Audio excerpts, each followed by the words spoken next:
that's it. I think that went really well for me, and we're going to compete here in about 2 or 3 months. And today we're going to train at Dragon's Lair. It's an Eggs Benedict, a little spicy.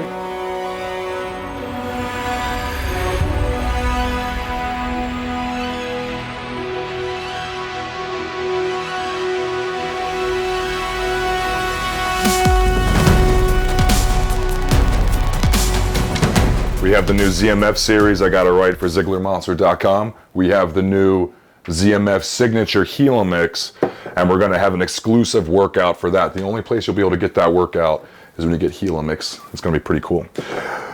Guest Pass, we're going to be on the East Coast soon. We're going to have 3, 4, 5 episodes out there of Guest Pass. We want to gain 10 pounds. By May, we want to choose 2 shows before June, which means we're gonna have to do a lean bulk, and that's gonna be kind of tough, but that's what we have to do. And then we have to choose the show at the end of the year. We might go to Japan in November or December. It snows a lot in Japan, doesn't it? It's gonna be cold. It might be pretty though, it might be really pretty. So we have to choose 2 shows before June, gotta gain 10 pounds, and more importantly is we have to win. Okay.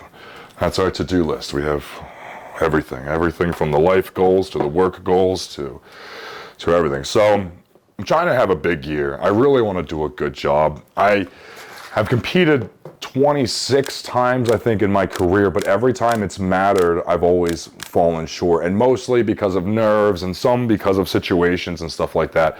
But out of the 26 shows or whatever, 4 times I've tried to turn pro, and I think the closest I've gotten was a 6th place. So what I really want to do this year is just try to be the best bodybuilder that I can be. I've been competing since 2007. It's been a long journey. I've been all over the place. What I want to do is just have an entire prep, an entire year where I can just do all the details to the best of my ability. Try not to mess up my food, try not to mess up the training, try not to get life in the way. And I just want to be on paper, everything that I know is best for what I am trying to do is done. And if I do that, then it doesn't matter where I place, because I'll know deep in my heart that I did everything to try to have the best look that I've had. I've always had mistakes, I've always had life come in, I've always had the disciplines mess me up, whatever it is, and the placing is a result of whatever, but that's what I want to do. I want to do the best job that I can do all the way up until the show and just have that result no matter what it might be. So today we're going to go in there and we're going to train back. We're going to try to train back as hard as we can with as much intensity as we can, and that's looked different over the years. When I was younger, it meant super heavy weights and heaving and hoeing. Today, it actually means a little bit lower on the poundage, more squeezing, trying to push past failure, trying to use advanced techniques like rest pause, stripping method, force negatives, all types of stuff like that. I am trying so hard to just push my body to the point where it wants to rebuild and be a huge, awesome monster. That's the goal. Hopefully I don't push it too far where it can't come back. That hasn't happened yet, though.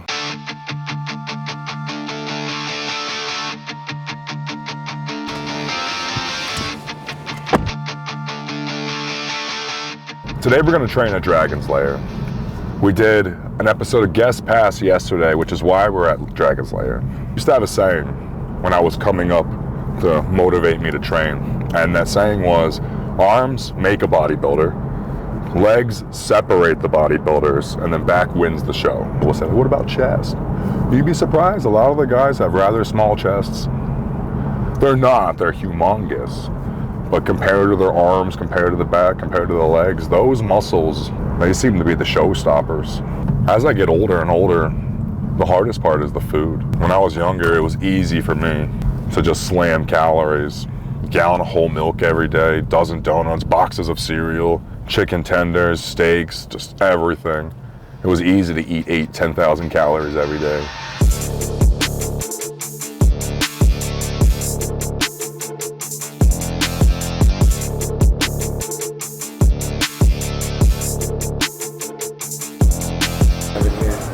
This is carbs, intra-workout carbs. My metabolism is insanely fast. If I didn't eat all the time and train all the time, I'd probably be a 150-pound beanpole.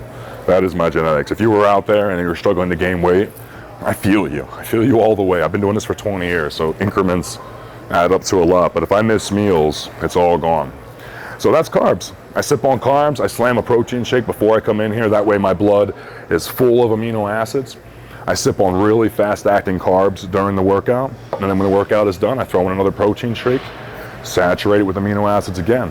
That way, if you want to make any argument about a post-anabolic window, or if you want to make any argument about glycogen and glucose in the blood and all that jazz, and all these things are arguments of trying to preserve muscle, or the muscle running out of amino acids, or the muscle needing nutrients more than ever.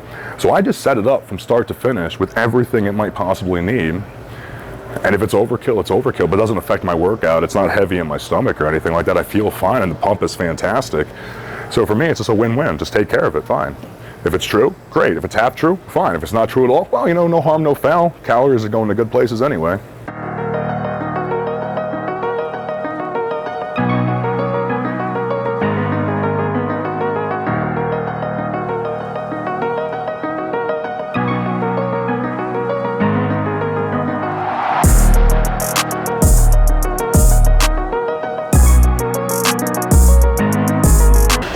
I like the pink ones. That's fun.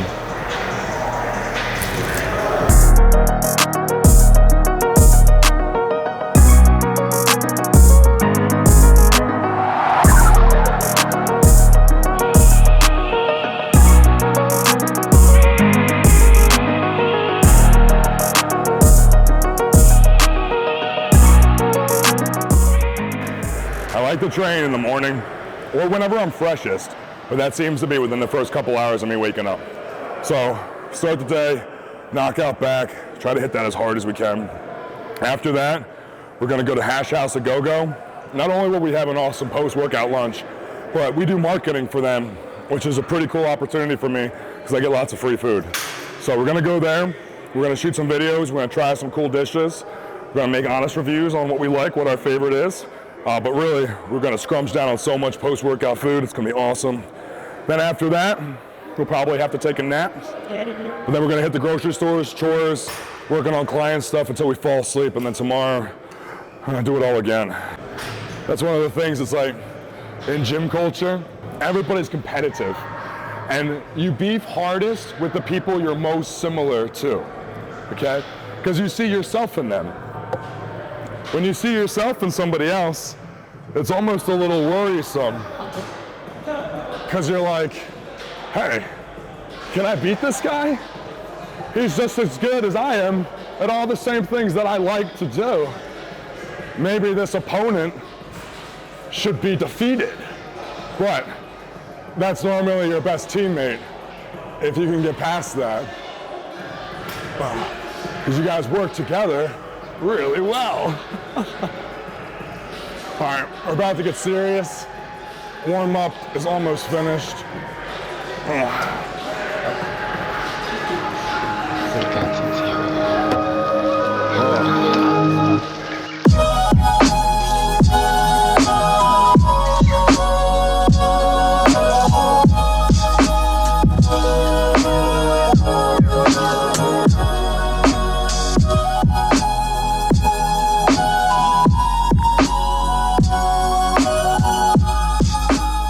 That heavy set kind of got me.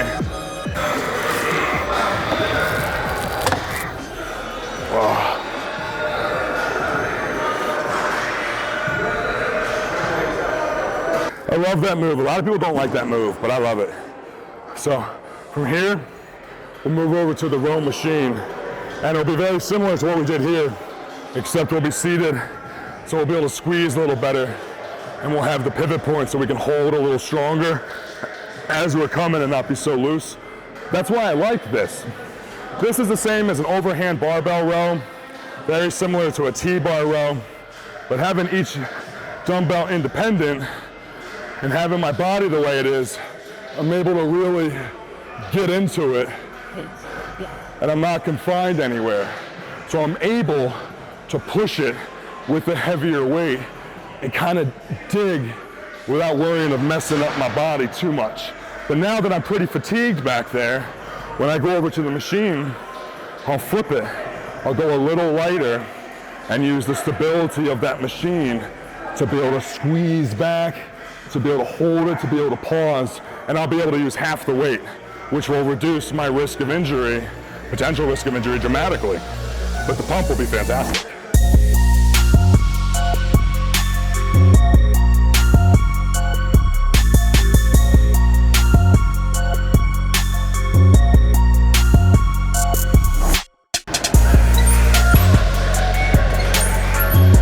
There's so much muscle in this gym. Just like everywhere you look, it's just like a ton of muscle. And like so much ass.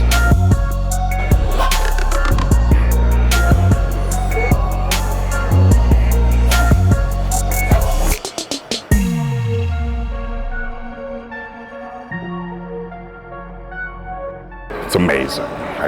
God bless it. Don't let me fall! Sarah, give me your other hand! I got you.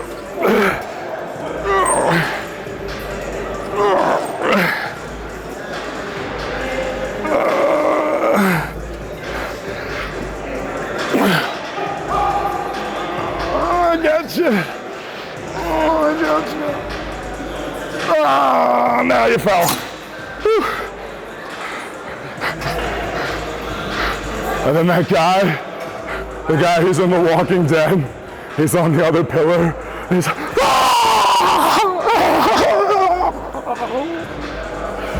and so that's what Stallone's like. And then next thing you know, we cut to some horses in the rain.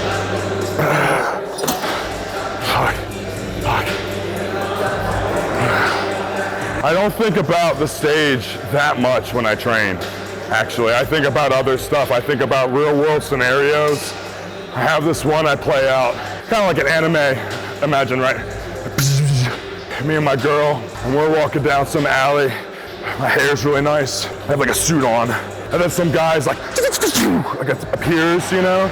Kind of like a wild Pokemon or something like that. And I like push the girl back, you know, and I'm like maybe like a gun comes out, I'm like,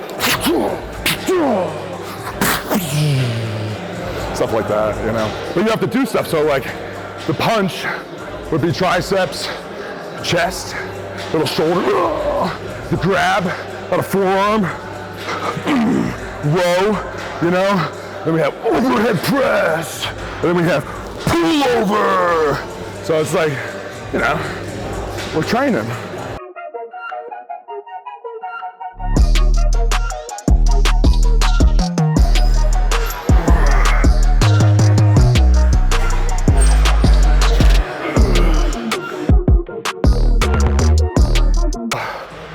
Potato.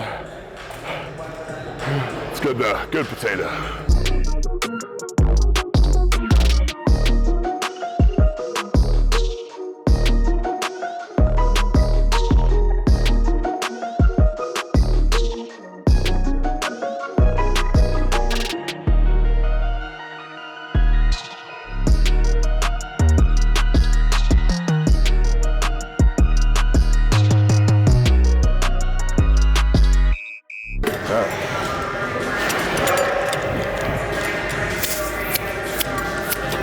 Got me.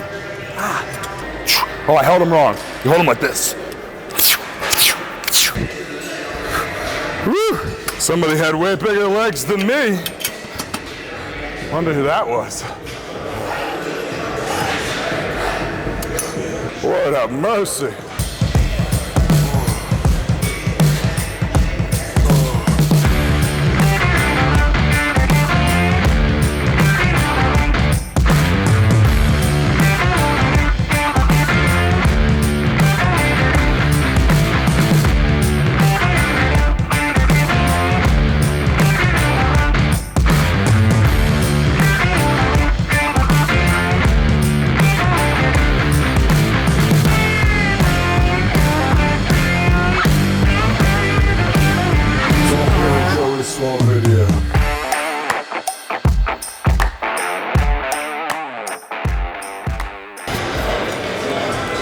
My whole body changes when I get the pump, like dramatically changes to the point where pictures before and after the workout, some people don't believe it's the same day.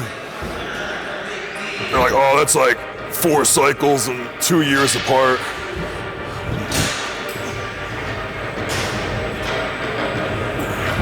The power of the pump is nuts.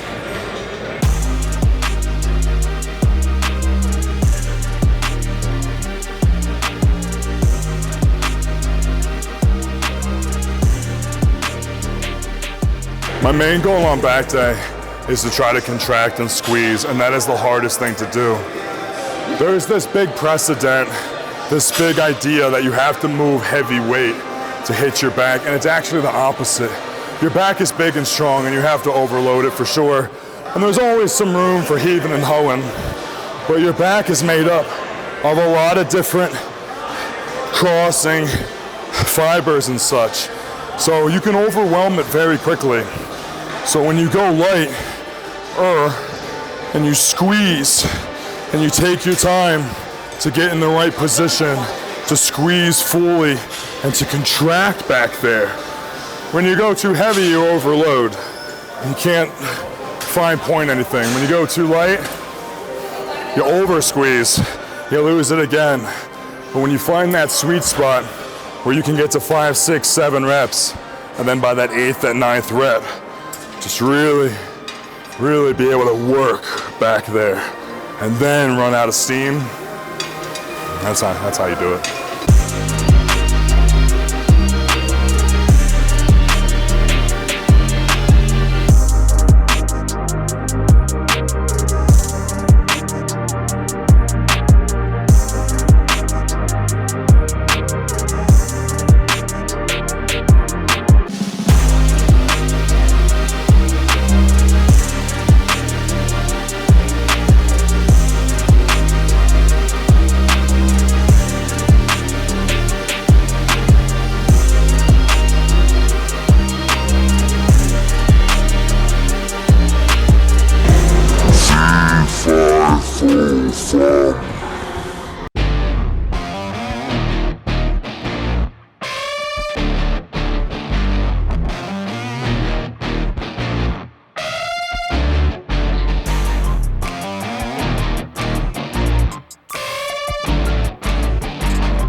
So that's it. I think that went really well for me. We're gonna go eat, and then we're gonna compete here in about 2 or 3 months. I think we're right on track. That back workout was great. I wasn't the strongest I probably could have been, but the pump was really good. The contractions were really good, and I thought I looked good. So I'm super happy with the intensity, and I think we're gonna get something out of it. So the only thing left to do now is go eat. We're gonna go to Hash House. We're gonna film some content there. We're gonna try some different dishes, get our favorites as well, and just try to get super huge while we can until we start the cut, which is coming.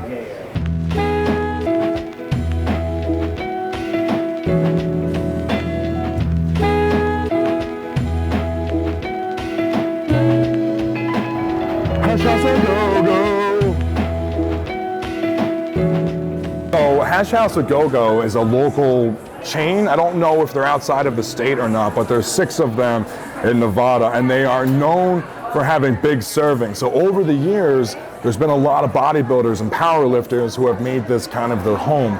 So they give back to those types of guys. If you're into big servings and you're a big meat eater or a big bodybuilder, they really cater to stuff like that.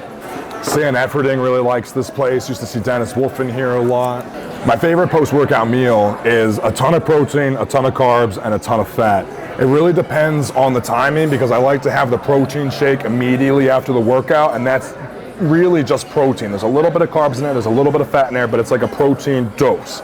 And then about 45 minutes later, an hour later, is when I have that huge meal, which is gonna have a bunch of protein, a bunch of carbs, and a bunch of fat. So because I enjoy food so much and the diversity of life, that could really be a lot of things. It could be pancakes, waffles, French toast. It could be eggs, it could be steak, it could be chicken, it could be avocados, it could be dairy products and stuff like that. It could even be a milkshake. As long as there's a bunch of protein in there, the fats and the carbs can fall in as they fall in as the menu looks delicious to me.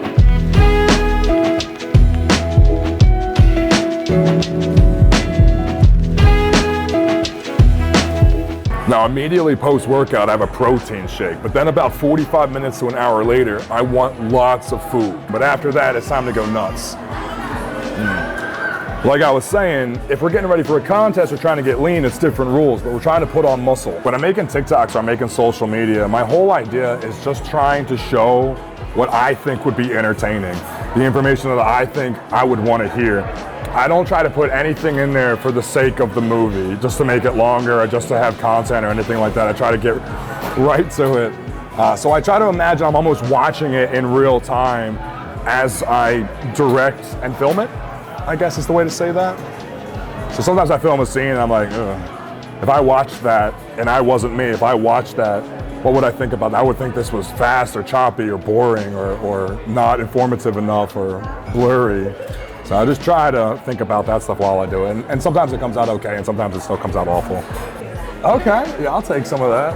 It has 2 shots of espresso in it? Oh my, okay, okay. Should know about the pre-workout. Ooh.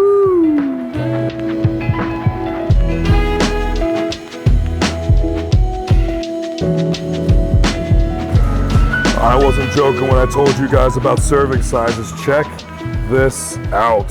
I'll go back and redo that other scene because I didn't have my sound on. The worst is when you film a bunch of stuff and then your sound doesn't work at all, especially if it wasn't like your fault. Like the one reason, if this isn't seated perfectly, it will go blah, blah, blah, blah, blah, blah, blah, and make it look like it's working. Okay, so here. Oh my gosh. This is not on our menu yet. This is going to be on our next limited time offers. So this is our banana parfait, banana yogurt parfait. Oh, it looks great with the honey on there? Yeah, it has honey, granola, blueberries, strawberries, banana, vanilla yogurt. This looks fantastic. No, not at all. I thought bodybuilding competitions were going to pay all my bills, and then I was going to go through my entire life kind of being left alone, kind of like a scary monster, and I would just come out and pose, and they would say, "Congratulations, you got 3rd place. Here's $50,000," and I would just come back out next year and do it again.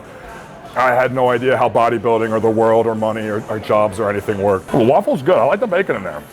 That's fun. And chicken's good too.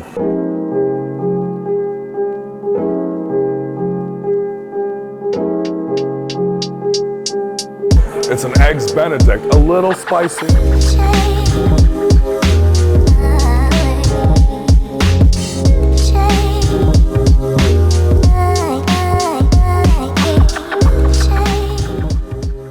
House A Go-Go. We have trained, we are fed, we are done. Well, not quite done. We're gonna go home, we're gonna work on client stuff, we're gonna fulfill some Iron Family orders. We're probably gonna fall asleep, and then we're gonna wake up and eat as much as we can again and again and again until we fall asleep again, and then we wake up and train again. And it's gonna be perfect. We're gonna have a great time, and I'm excited for it, and hopefully this year comes together. I'm really confident this year. I'm excited, I'm confident for it. We have a good plan, we have a good team. Hopefully we can make some cool things happen. I think so.